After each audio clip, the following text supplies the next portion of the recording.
CNN, many have lamented the perceived demise of the mid-budget movie in recent years. These movies, everything from romantic comedies like Sleepless in Seattle to dramas like Philadelphia or Good Will Hunting, used to be common. Theaters were filled with an assortment of comedies and biopics and whodunits. Over the last few years, though, the film landscape has been changing, moving more toward the realm of big-budget movies with gargantuan marketing campaigns. The shift has been chronicled extensively. Remakes of The Lion King or the upcoming The Little Mermaid signal a retreat to old ideas, and flicks about superheroes like Spider-Man are a dime a dozen. There are many differing definitions of what exactly a mid-budget film is. Generally, it's a movie that lies in the space between an art house indie flick and big-budget thriller, something like a Home Alone or a Shawshank Redemption. Some say they cost between $5 million and $75 million, others woodsy between $15 million to $60 million. Many are genre films, and they are widely consumed and loved, though sometimes without the artful aesthetics that make an indie darling. Courtroom dramas, all that stuff, they can't get made, actor Matt Damon said in an interview last year. You want the most accessible thing you can make, in terms of language and culture. And what is that? A superhero movie. But to say that mid-budget movies don't exist anymore isn't completely true, film experts said. Like other art and media, they've changed. And the culture around movies has changed with them. Big studios want big blockbusters, especially during COVID. Damon, who has long been outspoken about the decline of the mid-budget, middlebrow film, isn't completely wrong though. While still in production, horror, thriller, romance, biography and drama films all saw declines in their budgets, according to a 2017 analysis by film data researcher Stephen Follows. Because of COVID-19, the budgets from those years are not directly comparable to film production budgets in a pandemic, Follows said. But they do demonstrate a declining trend in investment. Daniel Loria is an editorial director at Box Office Pro, covering global cinema. Big studios, like Warner Brothers or Disney, are dabbling less and less in the mid-budget movie, he explained, opting to instead invest in larger blockbuster releases which will make more money. Warner Brothers and CNN are both part of Warner Media, but in order for these blockbusters to be successful, they need to appeal to international audiences, too. So movies that may be culturally specific to the US don't necessarily get the same amount of investment, he said. Why it feels like movies are getting longer. What we're seeing now, studios are releasing fewer movies to movie theaters, Loria said. But the ones they do, they're swinging for the fences, they're going for a home run. As Damon put it, a superhero movie. This trend isn't new, Loria said, but it's one that's been accelerated by the pandemic. Sure, there was a slowdown of these mid-budget movies before, but films like Hustlers or Knives Out were still in theaters and they still made money. Knives Out, 2019, made on a $40 million budget, was a smash hit and indicative of the kind of movies that used to be more common in Hollywood. Now, those movies show up on streaming platforms. Even Knives Out 2 will come to Netflix this fall, where they may not be marketed as heavily, or simply get lost in the endless shuffle of movie titles. Unlike in the 1990s, the peak of mid-budget movies, these films have a lot more to compete with. 2. Making it even harder to make money, film writer Gurish Shambhu said. In a post-pandemic market, what makes $60 million isn't the same, Loria explained. Mid-budget films move to streaming and get lost. Streaming's rising influence in our culture plays a significant role here, whereas movie studios typically want to reach as broad an audience as possible. Streaming services are all about the niche, attempting to appeal to very specific audiences through algorithms. For that strategy to be successful, these services want to collect a wide variety of films within a specific genre.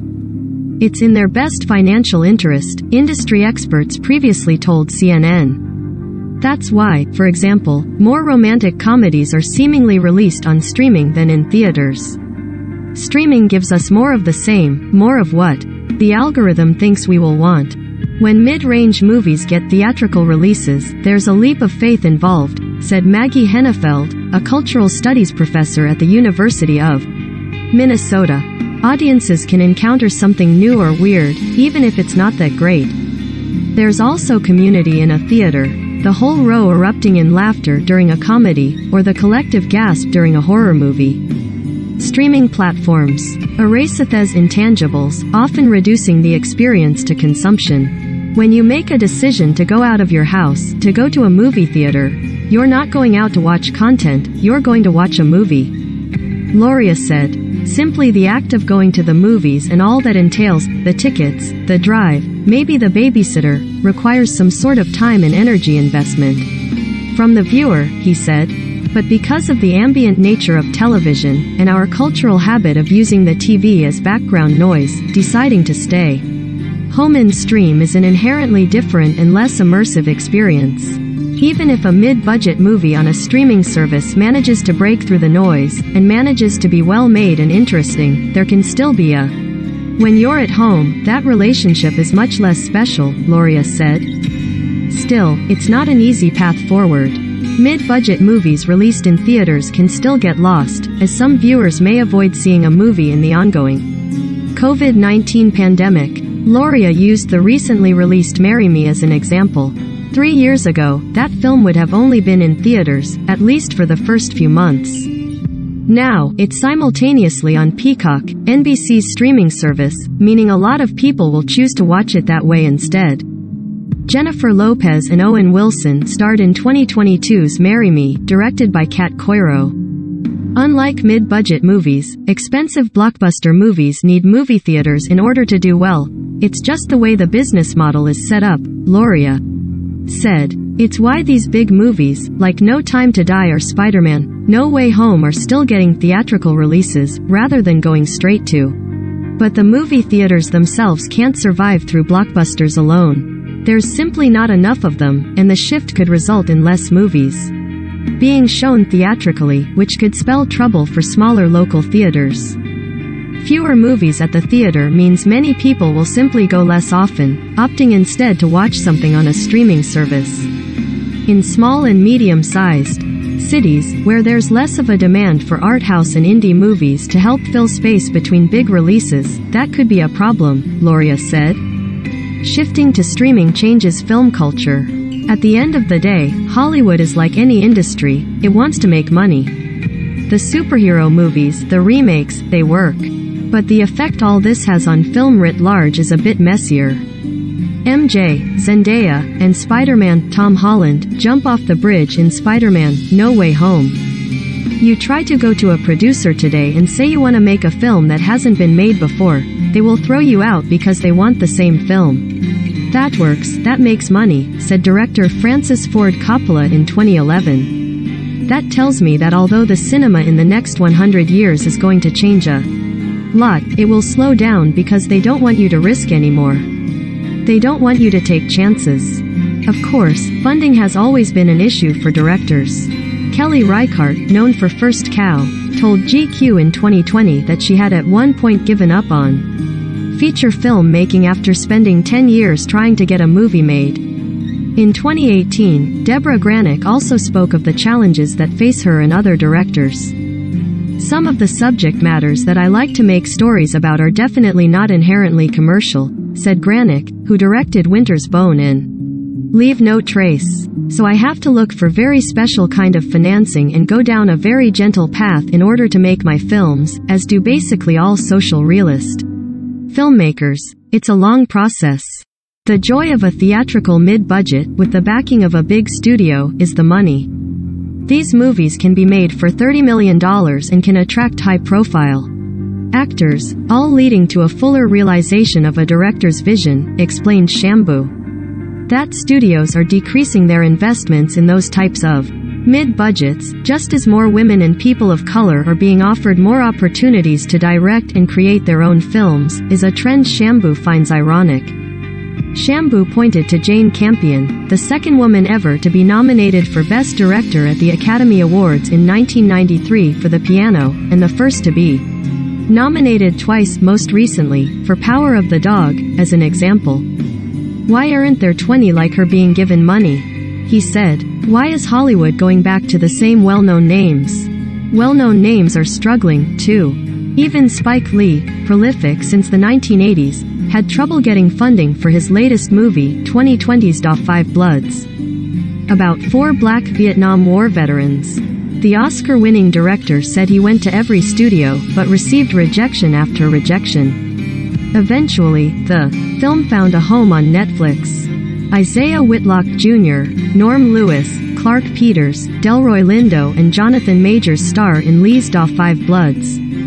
We barely got this film made, Lee said in 2020. There was nowhere to go after Netflix. There's some good though. More people have been discovering films from decades past, revisiting underappreciated classics, Hennefeld said.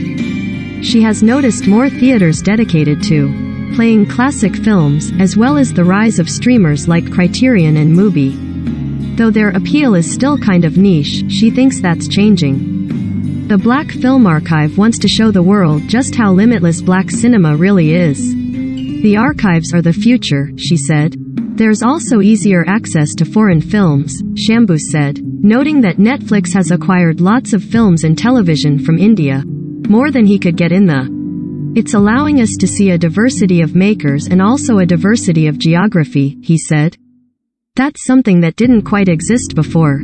You could still watch foreign films, but they weren't easy to find. There's more highbrow television now, too, which has now been attracting big-name directors like Steven Soderbergh and Steve McQueen. A variety of series have been tackling a lot of the genres that used to be covered in a 90-minute movie. A film on Jean-Michel Basquiat, for example, may have been a biopic 10 years ago. In 2022, his story is set to be a limited series. Those looking for the beauty of a mid-budget film in theaters, then, may simply be looking in the wrong place.